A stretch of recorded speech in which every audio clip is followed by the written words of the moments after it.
Hey folks, it's Saturday, May 8th. We continue our FUMC CV Pastors Devotional. Welcome to this time. The prayer focus on this day is the Spofford home in Kansas City, Missouri. Now, if you look this up, and we have in the prayer calendar, you can see some links where you can look these up. It was started by a United Methodist couple.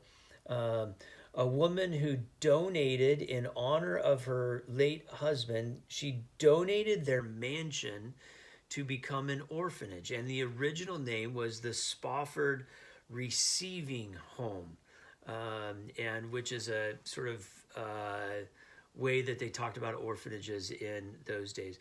And they received children who had been it was an orphanage.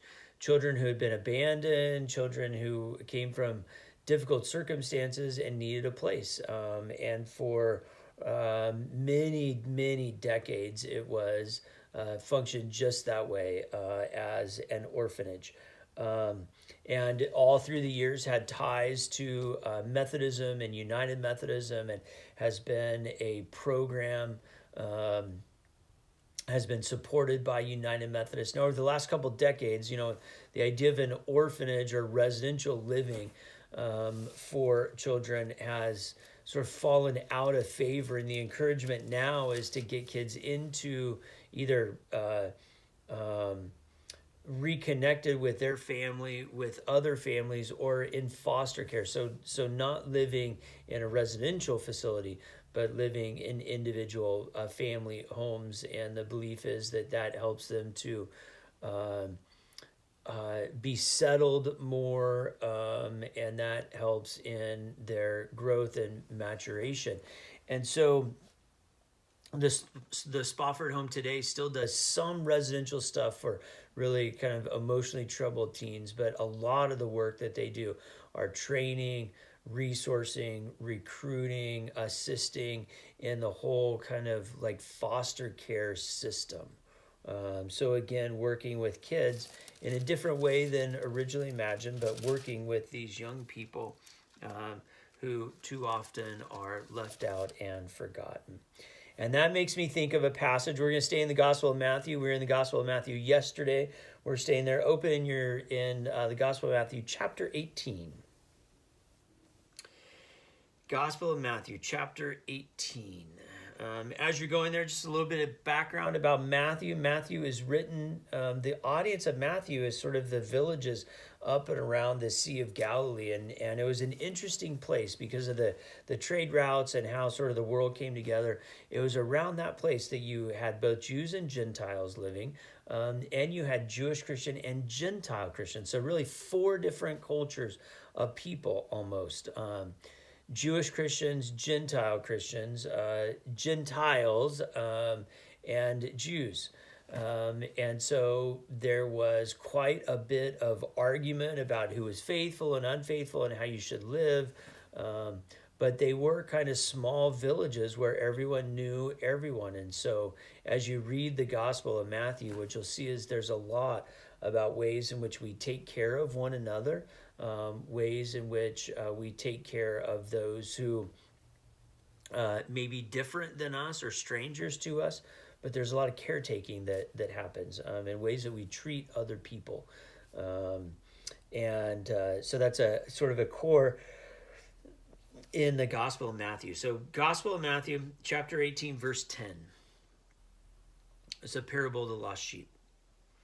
Take care that you do not despise one of these little ones. So you see there, it's not, oftentimes we think of the lost sheep as, there's 100 of them and one just wandered off. Why would we despise one for getting lost and wandering off? But here it's a despise. Take care that you don't despise one. Now, why would we be talking about despising? Well, 4 different groups of people. They all disagree. They all think that their way is the best, and the others are unfortunate or unfaithful.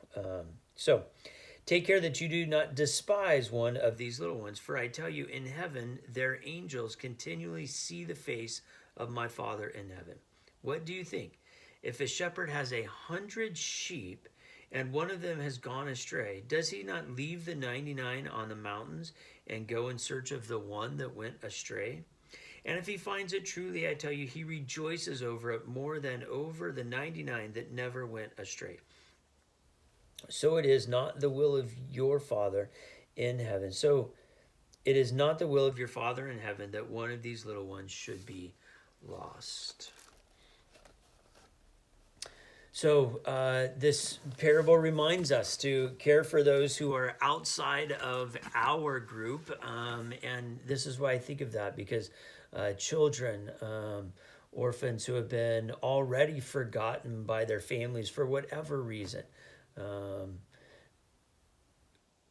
we want to make sure that they're not forgotten by the world as well. And places like the Spofford receiving home, and folks who continue to do foster care, and all kinds of good people continue to remind us of that work. And we know that that work is in part at the core of who we are as the people of Christ. So want to encourage you to think today and pray today about the places where you have been left out.